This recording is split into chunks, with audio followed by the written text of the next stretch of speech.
Hello students. हम लोग आज केमिस्ट्री का पढ़ेंगे एक लेक्चर। ठीक है। केमिस्ट्री में इससे पहले हमने पढ़ा दिया था आप लोगों को एल्कोहल, फिनॉल और ईथर। ठीक है। और एल्कोहल, फिनॉल, ईथर के आगे वो चैप्टर तो फिनिश हो गया था। और इधर अब आ जाते हैं जरा, क्योंकि कोई छोटा सा टॉपिक पहले उठाते हैं ना, चैप्टर जो जल्दी खत्म हो जाए और समझ में भी आए। क्योंकि ऑनलाइन में जैसे मान लीजिए कोई अभी नया टॉपिक बड़ा स्टार्ट करते हैं तो फिर नहीं हो पाएगा। तो छोटा टॉपिक ही कोई स्टार्ट करते हैं, है ना, जो खत्म हो जाए जल्दी और समझ में भी आ जाए। आप लोगों ने एक टॉपिक पढ़ा था फर्स्ट ईयर में, केमिकल इक्विलिब्रियम। उसी से रिलेटेड एक टॉपिक है आपके यहाँ फिजिकल केमिस्ट्री में आता है, जिसको हम केमिकल काइनेटिक्स कहते हैं। ठीक है। और उस केमिकल काइनेटिक्स को आज हम लोग समझेंगे कि क्या है, और इस चैप्टर के बारे में क्या क्या चीजें आपको पढ़नी है। ठीक। तो पहले तो नाम से समझ लेते हैं इसके। अच्छा, यहाँ पर नाम लिखा है केमिकल काइनेटिक्स, कि इसका मतलब क्या है, इस चैप्टर का पढ़ने का क्या कारण है। अच्छा, इस वक्त क्या है ना कि जैसे मान लेते हैं कि देखो, इसका पहले मतलब ही समझ लेते हैं कि केमिकल काइनेटिक्स का मतलब क्या होता है। केमिकल का मतलब क्या होता है यहाँ पर केमिकल का मतलब होगा कि रिएक्शन की रेट से। ठीक है। मतलब यहाँ पर केमिकल रिएक्शन, केमिकल का मतलब हम यहाँ पर केमिकल रिएक्शन की बात करेंगे यहाँ पर। और काइनेटिक्स का मतलब तो आपको समझ में आता है। काइनेटिक्स का मतलब जो कोई चीज मोशन में होती है। तो यहाँ पर जब बात करेंगे तो रेट ऑफ रिएक्शन की बात करेंगे। यहाँ पर रेट की बात करेंगे। काइनेटिक्स का मतलब है कि रिएक्शन कितनी स्पीड से हो रही है। ठीक है। तो ये चीज आपको यहाँ पर आज पढ़नी है कि केमिकल रिएक्शन कितनी तेजी से होती है, कितनी स्लो होती है या मॉडरेट होती है, किस तरीके से होगी, ये आपको यहाँ पर समझना होगा और उसकी रेट कैलकुलेट करनी होगी। अब रेट क्या होती है, पहली बात तो ये समझ लेते हैं कि अगर सिंपल हम रेट की डिफिनेशन आपसे कहें कि सिंपल रेट की डिफिनेशन क्या होती है, तो आप लोग क्या बताओगे। रेट की डिफिनेशन का मतलब होता है कि कोई भी आपके पास में ऑब्जेक्ट है या कुछ भी हो सकता है, आपके पास में कोई क्वांटिटी हो, अगर वो टाइम के रिस्पेक्ट में क्या होती है, चेंज हो जाती है, तो हम लोग कहेंगे कि वो उसकी रेट है। अब वो क्वांटिटी कुछ भी हो सकती है, वो उसका कॉन्सेंट्रेशन हो सकता है, वो उसका प्रेशर हो सकता है, वो उसका टेम्परेचर हो सकता है, वो उसकी स्पीड हो सकती है, वेलोसिटी हो सकती है, कुछ भी हो सकता है, वो क्वांटिटी कुछ भी हो सकती है। तो हम कहेंगे कि द क्वांटिटी, अगर हम रेट की डिफिनेशन लिखना चाहें तो हम ये लिखेंगे कि the quantity which is change with respect to time, तो ये है कि the quantity which is change with respect to time. ठीक है। टाइम के साथ में कोई भी क्वांटिटी अगर बदल जाती है, चेंज होती है, तो हम उसको क्या कहेंगे कि वो उसकी रेट है। अब यहाँ पर हमको इसकी केमिकल रिएक्शन है, यानी कि जो रिएक्शन हो रही है केमिस्ट्री के अंदर, उनकी रेट आपको समझना है। अच्छा, ये पूरा का पूरा प्रैक्टिकल चैप्टर है और इसका पूरा जो मेथड यहाँ पर आपको पढ़ना होगा वो इंडस्ट्रियल मेथड पढ़ना होगा। मतलब इसका जो यूज होता है वो पूरा इंडस्ट्री में होता है। यूज करने का मतलब क्या है कि देखो, आजकल क्या है ना कि कोई भी चीज आपको चाहिए तो तुरंत चाहिए होती है। जैसे अब इस वक्त जैसे मान लीजिए कोरोना चला है, ऑक्सीजन की कमी है।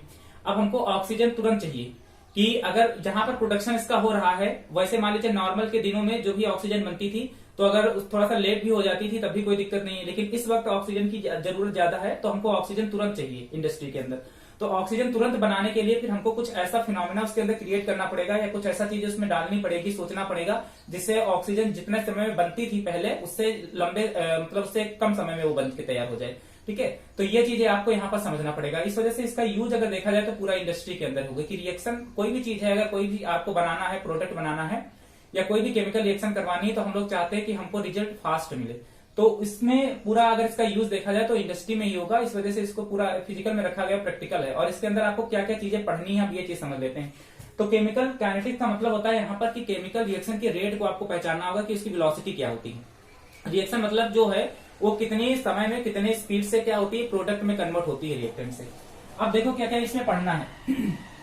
पहला तो आपको यही पढ़ना है कि ये रेट ऑफ रिएक्शन की, रेट ऑफ रिएक्शन होती क्या है और इसकी डिफिनेशन क्या है। ये बेसिक चीजें हैं, आज बेसिक चीजें हम लोग पढ़ेंगे कि रेट ऑफ रिएक्शन आपको पढ़ना है। दूसरा आपको यहाँ पर पढ़ना है कि कौन कौन से फैक्टर हैं जो अफेक्ट कर सकते हैं। ठीक है। इसको तो factors affecting rate of reaction, factor affecting rate of reaction, कौन कौन से फैक्टर हैं जो रेट ऑफ रिएक्शन को अफेक्ट करेंगे। अब इसमें मेनली आपको पढ़ना क्या है कि कौन से फैक्टर ऐसे होते हैं। तो इसके अंदर आपको पढ़ना है कॉन्सेंट्रेशन, कि कॉन्सेंट्रेशन का फर्क पड़ता है इसके ऊपर। इसके अलावा आपको प्रेशर पढ़ना है, प्रेशर का भी फर्क पड़ जाता है कभी कभी। टेम्परेचर का भी फर्क पड़ता है, टेम्परेचर का तो काफी फर्क पड़ता है, इसको भी आपको पढ़ना पड़ेगा इसके अंदर। साथ साथ में कैटालिस्ट, कैटालिस्ट का भी यूज करते हैं हम लोग, ये चीजें आपको इसमें पढ़नी पड़ेंगी। तीसरा जो आपको इसके अंदर पढ़ना है वो आपको जो सबसे इंपॉर्टेंट है इसके अंदर जो पढ़ना है, जहां से क्वेश्चन आपके बोर्ड में आएंगे, order of reaction. Order of reaction ये क्या होती है अभी बताएंगे आगे चल के, एक एक स्टेप टू स्टेप चलेंगे हम लोग, और या एक order of reaction and molecularity of reaction, ठीक है, इसको पढ़ना है, ऑर्डर ऑफ रिएक्शन और मॉलिक्यूलरिटी ऑफ रिएक्शन। और चौथी चीज जो आपको इसके अंदर पढ़नी है, जो ऑर्डर ऑफ रिएक्शन है, तो इसमें आपके दो ही ज्यादा है आपको जो पढ़ना है, एक तो जीरो ऑर्डर रिएक्शन पढ़ना है और दूसरा जो आपको पढ़ना है वो फर्स्ट ऑर्डर रिएक्शन पढ़ना है। इसको हम आगे बताएंगे कि ऑर्डर ऑफ रिएक्शन होती क्या है, ठीक है। जीरो ऑर्डर और फर्स्ट ऑर्डर रिएक्शन, दो तरह की रिएक्शन आपको पढ़नी है यहाँ पर। और चौथी चीज जो आपको इसके अंदर पढ़नी है वो है आर्हेनियस इक्वेशन। आर्हेनियस इक्वेशन, देखिए बोर्ड के पॉइंट ऑफ व्यू से आर्हेनियस इक्वेशन जो है वो सिलेबस से हटा दी गई है, लेकिन कंपटीशन पॉइंट ऑफ व्यू से अभी नहीं हटाई गई आर्हेनियस इक्वेशन। वहां से क्वेश्चन बनते हैं और आगे जब आप बीएससी एमएससी करने के लिए जाएंगे तो वहां पर आपको आर्हेनियस इक्वेशन फिर से मिलेगी। ये चैप्टर एक ऐसा है जो आपका बीएससी एमएससी में कहीं पर भी आपका पीछा नहीं छोड़ने वाला, केमिकल काइनेटिक्स। तो आपको यही सेम चीजें आपको पढ़नी है, बस थोड़ा सा उसका लेवल हाई कर देते हैं वहां पर, बाकी यही चीजें पढ़नी है। बाकी जैसे मान लीजिए कुछ नीट उट की तैयारी कर रहे हैं तो 2 क्वेश्चन कंपलसरी है केमिकल काइनेटिक्स से नीट में आते हैं 8 नंबर का, ठीक है। और जेई में 1 क्वेश्चन या कभी कभी 2 क्वेश्चन पूछे जाते हैं इस केमिकल काइनेटिक्स से, नीट में फिक्स है, ठीक है। 2 क्वेश्चन आपके आएंगे इससे केमिकल काइनेटिक्स से। और ज्यादातर जो रिएक्शन आपका क्वेश्चन बनेगा वो ऑर्डर ऑफ रिएक्शन से ही बनता है या मॉलिक्यूलरिटी ऑफ रिएक्शन से, नहीं तो फिर आपका आर्हेनियस इक्वेशन से क्वेश्चन बनेगा। तो ये दो देखो, ये पूरा आर्हेनियस इक्वेशन वाला टॉपिक ही अलग है पूरा, और ये ऑर्डर ऑफ रिएक्शन पूरा अलग है। तो इन दोनों को हम लोग पढ़ेंगे, डिस्कस दोनों कर लेंगे, लेकिन आपके सिलेबस में केवल ऑर्डर ऑफ रिएक्शन तक अभी है। अभी आर्हेनियस इक्वेशन इस बार से सिलेबस में हटा दी गई है। तो इतनी चीजें हैं आपको जो इसको इसके अंदर पढ़नी, ठीक है। अब आपको क्या करना है कि एक एक चीजें करके हम लोग समझते हैं कि पहले आज हम लोग रेट ऑफ रिएक्शन समझेंगे कि क्या होती है, और दूसरी चीज आपको समझाना है कि रेट ऑफ रिएक्शन को कैलकुलेट कैसे करेंगे, और कुछ बेसिक चीजें हैं उसको आपको समझना है इसके अंदर, ठीक है। तो इसका आप लोग स्क्रीनशॉट ले लीजिए, उसके बाद हम आगे बढ़ेंगे।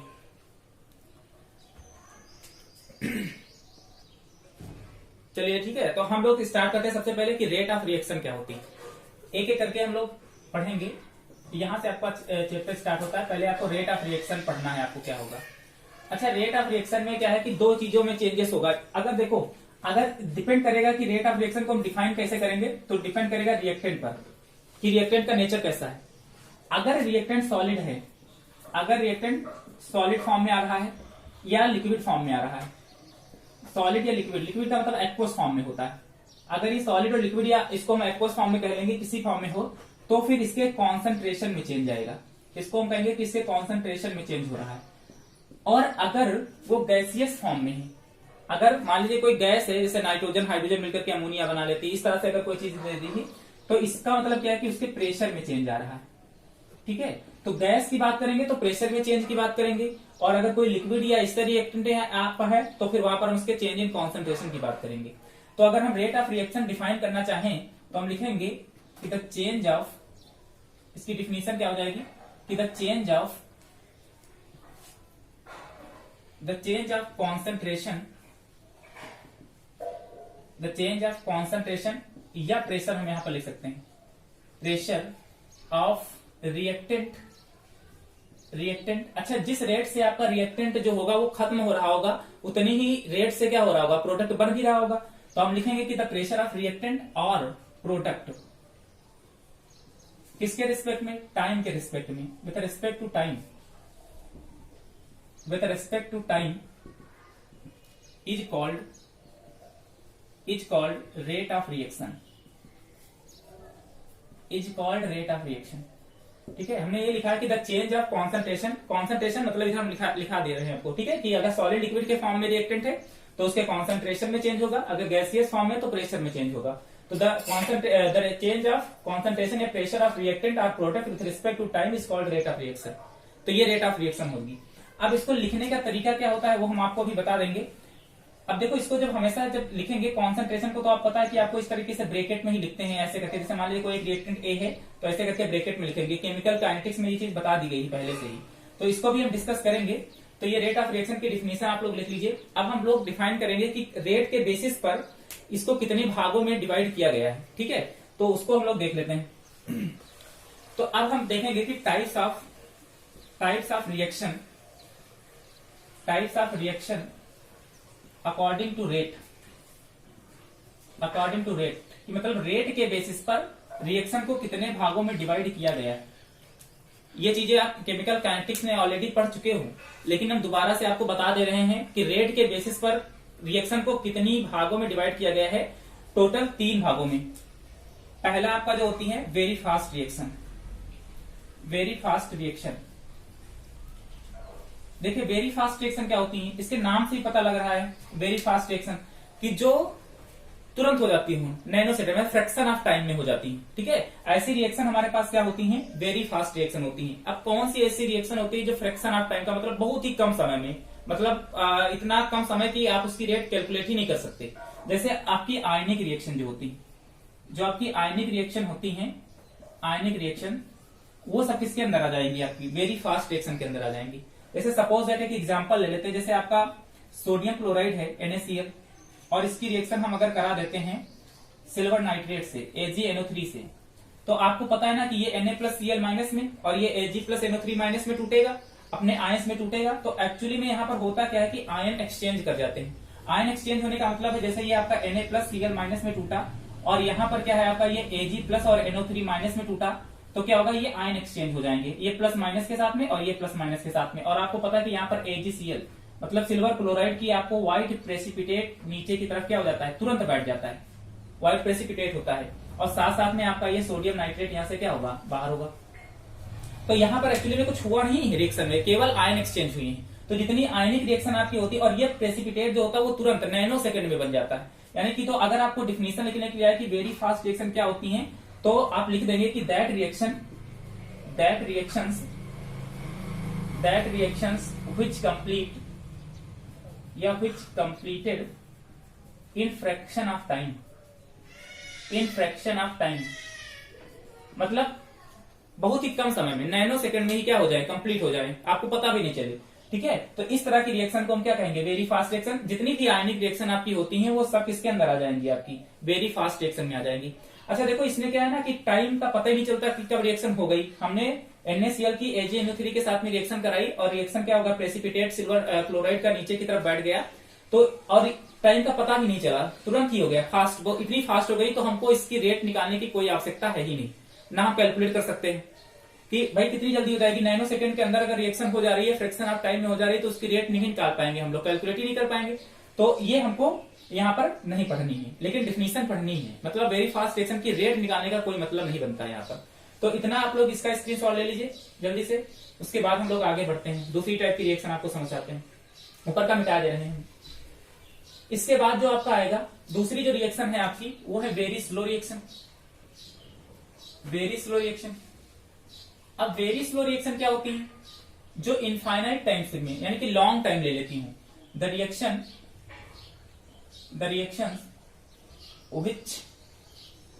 which completed into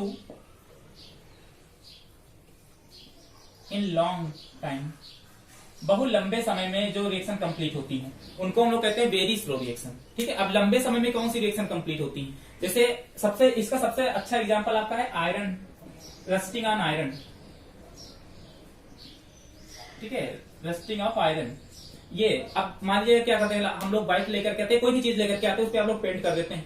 अब पेंट करने के बाद उसमें जैसे कोरोजन स्टार्ट होता है, रस्टिंग से स्टार्ट होती है, तो बहुत लंबा समय लग जाता है ना। जैसे अब साल लग जाएगा, 2 साल 3 साल 4 साल।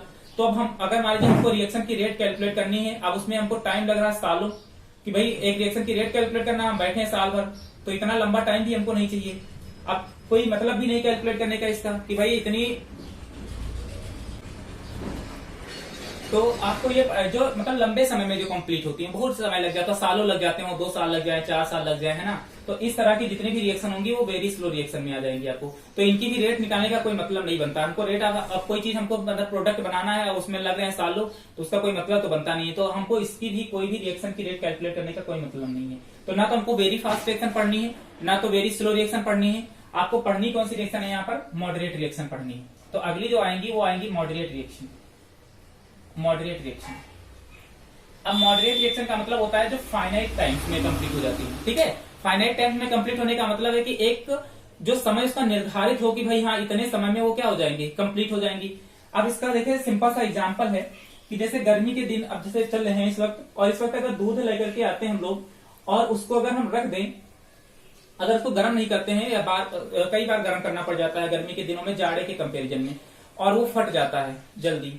तो उसका फटने का कारण क्या है, उसके अंदर जो भी बैक्टीरिया जो प्रोड्यूस हो जाता है, उत्पन्न होते हैं, उसी के कारण तो फट जाता है। तो हम लोग उसको क्या करते हैं, गर्म करते हैं, क्योंकि हाई टेम्परेचर पे बैक्टीरिया का जो होता है डिस्ट्रॉय होने लगते हैं। तो क्या है कि उसको बार बार गर्म करना पड़ता है। लेकिन जाड़े के दिनों में वो इतनी जल्दी नहीं फटता है। अगर मान लीजिए गर्मी के दिनों आपने 4 बार उसको गर्म किया, तो जाड़े के दिनों में अगर 2 बार भी गर्म कर देंगे तभी। तो आपको क्या करना है ना कि अब देखो यहाँ पर इस केमिकल काइनेटिक्स का जो है यूज आएगा। तो आपको कुछ ऐसा ढूंढना है कि गर्मी के दिनों में दूध ना फटे। तो आपको उसके अंदर क्या करना पड़ेगा, कुछ एक्टिविटी करनी पड़ेगी जिसकी वजह से ना हो। तो अब क्या है कि अब उसमें जो बैक्टीरिया होता है ना, उसका जो रेट ऑफ रिप्रोडक्शन होता है वो बहुत हाई होता है। इस वजह से गर्मी के दिनों में क्या होता है ना कि वो जल्दी फट जाता है, और जाड़े के दिनों में नहीं हो पाता इतनी जल्दी।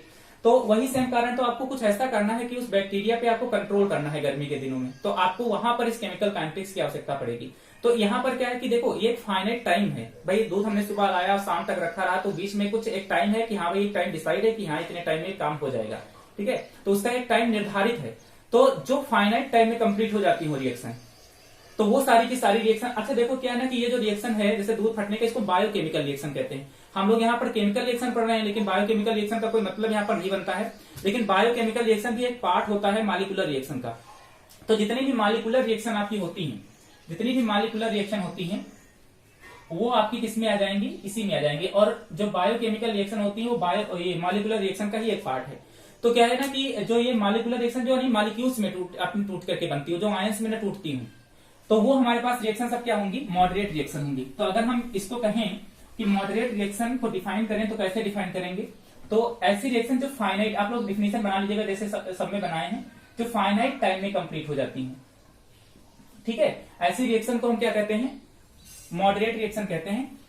और इसमें कौन सी रिएक्शन आ जाएंगी, मॉलिक्यूलर रिएक्शन आ जाएंगी। जैसे सिंपल से एक एग्जांपल ले लेते हैं, जैसे अभी नाइट्रोजन है और 3 मोल आप इसके हाइड्रोजन के ले लेते हैं, और ये बनकर के क्या तैयार हो जाता है, अमोनिया। ये गैस है।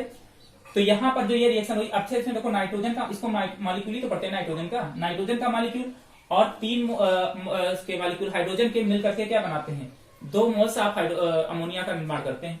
तो ये जो रिएक्शन आपकी बनकर के तैयार हुई है, अच्छा इसको बनने में क्या होता है कि एक समय लगता है, एक समय निर्धारित है कि भाई इतनी देर में कंप्लीट हो जाएगी।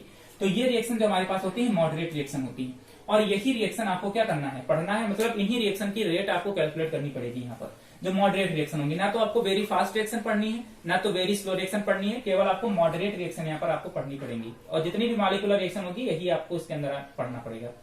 तो इतनी चीजें हैं, ठीक है, इनको नोट कर लीजिए। इसके बाद हम लोग बढ़ते हैं कि रेट ऑफ रिएक्शन को कैसे कैलकुलेट करेंगे। कि अभी रेट ऑफ रिएक्शन पढ़ रहे थे, रेट ऑफ रिएक्शन होती क्या है। अब रेट ऑफ रिएक्शन को कैलकुलेट करने का तरीका क्या है, वो आपको पढ़ना है। इसका स्क्रीनशॉट ले लीजिए आप लोग। चलिए, आप देखो यहां से क्या है कि ये कैलकुलेशन आपसे पूछता भी है। इसको कई बार पूछा गया है कि रेट ऑफ रिएक्शन कैसे कैलकुलेट किया जाता है। तो इसको हम लोग समझ लेते हैं जरा। अगली हेडिंग आप लोग बनाइएगा, calculation of rate of reaction. कि रेट ऑफ रिएक्शन को कैसे कैलकुलेट करेंगे। देखो एक एग्जांपल से समझते हैं हम लोग। कोई एक रिएक्टेंट है आर हमारे पास, और इससे मान लेते कोई एक प्रोडक्ट भी बन रहा है। कोई भी एक रिएक्टेंट आर है और यहाँ पर एक प्रोडक्ट बनना है, इसका हम एक यहाँ पर मोल ले लेते हैं। अच्छा, जो इसके सामने लिखा, जो रिएक्टेंट और प्रोडक्ट को बैलेंस करने के बाद जो नंबर सामने आते हैं इनके, उनको उसका स्टोइचियोमेट्रिक कोफिशिएंट कहा जाता है ना। तो अभी हम यहाँ पर इनके एक ही मोल लेकर के चल रहे हैं। तो क्या है कि 1 मोल रिएक्टेंट ले लिया, 1 मोल प्रोडक्ट बनकर के तैयार हो गया हमारे पास। अब क्या है, हमको लिखना है। अब देखो क्या है कि जब टाइम हमारे पास 0 था, जब समय हमारे पास 0 था, उस वक्त क्या हुआ कि इसका कुछ कॉन्सेंट्रेशन होगा इस रिएक्शन का। मान लेते हैं कितना है, R0 है इनिशियल कॉन्सेंट्रेशन। रिएक्शन का जो रिएक्टेंट है उसका इनिशियल कॉन्सेंट्रेशन हमारे पास कितना है, R0। अभी रिएक्शन चालू नहीं हुई है होना, तो उस समय कितना है, 0। अभी तो कोई प्रोडक्ट बना नहीं है, क्योंकि रिएक्शन अभी हो ही नहीं रही है। इसके बाद क्या होगा कि कुछ समय के बाद मान लेते हैं कि T इक्वल टू यहाँ पर कैपिटल में लिख लेते हैं जिससे समझ में आए, T equal to T second. मतलब कुछ समय के बाद ये रिएक्शन धीरे धीरे करके क्या है, इसका डिसअपियरेंस होने स्टार्ट हो गया है। मतलब ये धीरे धीरे खत्म होना स्टार्ट कर रहा है रिएक्टेंट, और इधर प्रोडक्ट बनना स्टार्ट कर रहा है।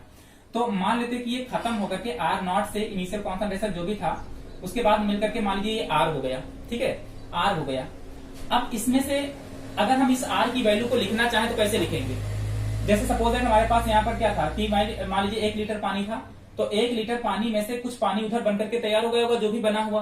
तो अगर हम मानते कि यहाँ से आर नॉट में से एक्स मॉलिक्यूल्स उधर प्रोडक्ट बना चुके हैं, तो हम इसको ये भी तो लिख सकते हैं कि आर नॉट माइनस एक्स, कि भाई इनिशियल में से इतना माइनस हो गया है, उतना ही उधर क्या बनेगा, प्रोडक्ट बनेगा। तो इधर हमारे पास जो रिएक्टेंट था वो कितना था, आर, और इधर जो प्रोडक्ट बनकर के तैयार हो चुका है वो प्रोडक्ट हम मान लेते हैं क्या बन गया है, पी। और टी समय के बाद बना तो हम इसको पीटी लिख लेते हैं, यहाँ पर आर टी लिख लेते हैं, ठीक है। और ये पीटी कितना हो जाएगा, एक्स के बराबर होगा, क्योंकि जितना देखो इसमें से जितना इनिशियल में से ये निकलेगा उतना ही उधर क्या बनेगा, प्रोडक्ट बनेगा। भाई इनिशियल हमारे पास 1 लीटर था, मान लेते हैं 500 ml निकल गया, तो 500 ml इधर प्रोडक्ट बन गया, 500 ml तो इधर बचा हमारे पास। तो हम इस आर टी को ऐसे लिख सकते हैं, R naught minus x, initial में से जितना आपका इधर बन चुका है प्रोडक्ट उतना इधर माइनस कर दीजिए। अब एक चीज का ध्यान रखिएगा यहाँ पर कि अगर आपने यहाँ पर 2 मोल लिए हैं तो यहाँ पर x के आगे 2 लगा देंगे, 2 मोल, यहाँ पर भी 2x। अगर यहाँ पर 3 मोल लिए हैं तो 3x लगा करके 3x यहाँ पर लिख देंगे, जैसा होगा उसी के हिसाब से आप नंबर बढ़ाते रहिएगा यहाँ पर। अब ये हमारे पास रिएक्शन बनकर के लिख के तैयार हो गई है। अब इसको लिखेंगे कैसे, अच्छा रिएक्टेंट जो है ये धीरे धीरे खत्म हो रहा है, तो हम कहेंगे कि ये डिसअपियर हो रहा है, और ये जो प्रोडक्ट है ये धीरे धीरे बन रहा है, तो हम कहेंगे इसका ये अपीयर हो रहा है, ठीक है। तो आपको क्या करना है कि दोनों को लिखना पड़ेगा। तो अगर हम रेट ऑफ रिएक्शन लिखें तो रेट ऑफ रिएक्शन ऑफ या rate of reactant, rate of disappearance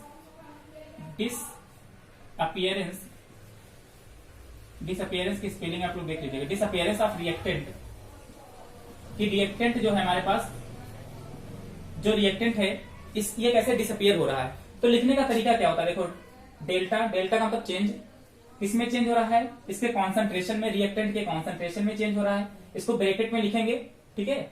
और डिवाइडेड बाय क्या हो जाएगा, डेल्टा टी टाइम, ये इसको इस तरीके से लिखा जाता है।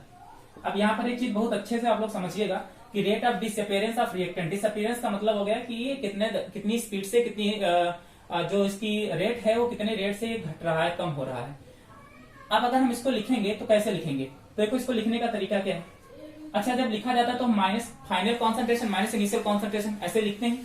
तो देखो आर टी इसका क्या है, फाइनल कॉन्सेंट्रेशन, माइनस इसका इनिशियल कॉन्सेंट्रेशन कितना था, आर नॉट, और डिवाइडेड बाई, जब समय की बात लिखेंगे तो समय क्या होगा, हमारे पास समय टी था और पहले समय कितना था 0, तो टी माइनस कितना हो जाएगा 0, इसको ब्रैकेट यहां पर ना लगाओ, ऐसे लिख लो R T minus R not और ये टी माइनस 0। तो हम इसको ये भी लिख सकते हैं कि आर टी माइनस का आर नॉट और डिवाइडेड बाई क्या लिख सकते हैं टी। तो ये तो लिखने का तरीका हो गया कि रेट ऑफ रिएक्टेंट के डिसअपियरेंस का होने का। अच्छा अगर एक चीज यहाँ पर देखिएगा बड़ा ध्यान से कि ये आर टी है, आप देखो आर टी की वैल्यू यहाँ पर लिख सकते हैं क्या, आर नॉट माइनस का एक्स और माइनस का आर नॉट डिवाइडेड बाई कितना हो जाएगा टी। तो ये बना है डिवाइड बाई टाइम, ये तो हमने रिएक्टेंट का हमने रेट लिखा है। अब बात यहाँ पर एक क्वेश्चन अच्छा सा बनेगा आपका कि जैसे मान लीजिए कि सपोज है आप लोग बाइक चलाते हैं या कोई भी चीज है, तो उसमें जैसे आपसे कहें कि कितनी स्पीड से आप चल रहे हैं, तो कभी भी आपकी स्पीड कभी नेगेटिव नहीं होती है। वहां पर ये चीज ध्यान रखिएगा, ये नहीं कहेंगे कि अभी माइनस के 60 किलोमीटर पर आवर की स्पीड से चल रहे थे, तो वो भी एक तो रेट ही है, तो रेट कभी भी नेगेटिव हो ही नहीं सकती। और जबकि यहाँ पर रेट जो हमने लिखा हुआ है वो कैसे लिखा हुआ है, नेगेटिव लिखा हुआ है। तो पहली बात तो एक नोट बना करके लिख लीजिएगा यहाँ पर। तो यहाँ पर एक गड़बड़ी हो रही है, नोट बना करके आप लोग ये लिखेंगे कि rate of reaction can not be negative, ये नेवर नेगेटिव लिख लो, नेवर बी नेगेटिव, कभी भी नेगेटिव नहीं हो सकती। रेट ऑफ रिएक्शन कभी नेगेटिव नहीं होती। कभी हम ये नहीं कहेंगे कि ये रिएक्शन माइनस में इतने समय के साथ में इतनी तेजी से कंप्लीट हो रही है, ये कभी होता ही नहीं है, कहीं सुनने को नहीं मिला हुआ, ना कहीं किताब में आप देखेंगे लिखा हुआ। तो रेट ऑफ रिएक्शन कभी भी नेगेटिव होती ही नहीं है। तो यहाँ पर तो नेगेटिव आ रहा है, तो ये गड़बड़ है। तो इसके लिए आपको क्या करना पड़ेगा कि जो ये हमने फॉर्मूला लिखा हुआ है इसके सामने हमको माइनस लगाना पड़ेगा। अब ये माइनस देखिए क्या है, ये माइनस आंसर में आप मत लिखिएगा कि माइनस में इतना आ रहा है, ये माइनस आंसर में नहीं शो करेगा, ये माइनस केवल ये शो कर रहा है। पहली बात तो ये माइनस शो कर रहा है कि ये देखो अगर यहाँ माइनस लगाएंगे तो आपको यहाँ पर भी क्या करना पड़ेगा, माइनस लगाना पड़ेगा। तो जब यहाँ पर माइनस लगाओगे तो यहाँ पर भी माइनस लगाना पड़ेगा, हर जगह पर माइनस लगाना पड़ेगा आपको। तो जब हर जगह पर माइनस आप लगाएंगे तो ये ऑटोमेटिक आंसर कहाँ में आ जाएगा, आपका प्लस में आ जाएगा। तो एक तो काम ये कर रहा है कि रेट ऑफ रिएक्शन नेगेटिव हो नहीं सकती, तो उसको पॉजिटिव बना रहा है। और दूसरी बात ये है, ये माइनस शो कर रहा है कि जो रिएक्टेंट है वो डिसअपियर हो रहा है, धीरे धीरे करके घट रहा है। तो माइनस का साइन दो चीजें यहाँ पर दिखाता है, एक तो रिएक्टेंट का घटना बता रहा है कि घट रहा है, और दूसरा इसको पॉजिटिविटी मतलब इसको पॉजिटिव बना रहा है जो रेट ऑफ रिएक्शन होती है। तो ये जो रेट ऑफ डिसअपियरेंस लिखा है वो हमने रिएक्टेंट का लिखा हुआ है। उसी तरीके से यहां पर लिखे दे रहे हैं ऊपर, ये चीज नोट करके लिख लीजिएगा कि रेट ऑफ रिएक्शन कभी नेगेटिव होती नहीं है, इसी वजह से हमने यहाँ पर माइनस का साइन लगाए हुए हैं। और उसी तरीके से हम रेट ऑफ अपीयरेंस लिख सकते हैं कि rate of appearance of product. अगर हम प्रोडक्ट का हम लिखते हैं कि रेट कैसे है, तो हम इसको लिखेंगे delta P upon delta T. तो ये भी कितना है लिखना है, तो कैसे लिखेंगे इसको, देखो पहले पीटी था फिर जीरो हो गया, तो पीटी और अपॉन में कितना हो गया जीरो, जीरो नहीं, ये समय टी था ना उसके बाद जीरो हो गया, तो टी माइनस जीरो, तो ये हो जाएगा आपका कितना पीटी डिवाइडेड कितना हो जाएगा पी, और वो भी कितना आ जाएगा एक्स अपॉन टी, क्योंकि वो भी किसके बराबर है, एक्स के बराबर ही तो है। तो देखो ये भी बराबर है, ये भी बराबर है, तो हम यहाँ पर नीचे लिखेंगे कि रेट ऑफ रिएक्शन, देखो ये rate of disappearance of reactant है और ये rate of appearance of product है। तो रेट ऑफ रिएक्शन क्या हुई, तो जितनी रेट से ये घटेगा उतनी रेट से ये बढ़ेगा। तो हम लोग अगर रेट ऑफ रिएक्शन लिखना चाहें तो हम ये लिख सकते हैं कि rate of reaction is equal to, देखो ये कहा गया, रेट ऑफ रिएक्टेंट का जो हमारे पास बनकर के तैयार हुआ, मतलब डेल्टा आर और अपॉन में डेल्टा टी, ये हो जाएगा आपका, वो भी कहा में माइनस में, is equal to delta P upon delta T, जितना प्रोडक्ट बनेगा is equal to x upon T, ये फॉर्मूला बनेगा। तो रेट ऑफ रिएक्शन किसके बराबर हो सकती है, वो रिएक्टेंट के डिसअपियरेंस के बराबर भी हो सकती है रेट के, वो प्रोडक्ट के अपीयरेंस के बराबर भी हो सकती है, और वो जो जितना भी कैलकुलेट होकर के आता है सब एक दूसरे के क्या होंगे, बराबर होंगे।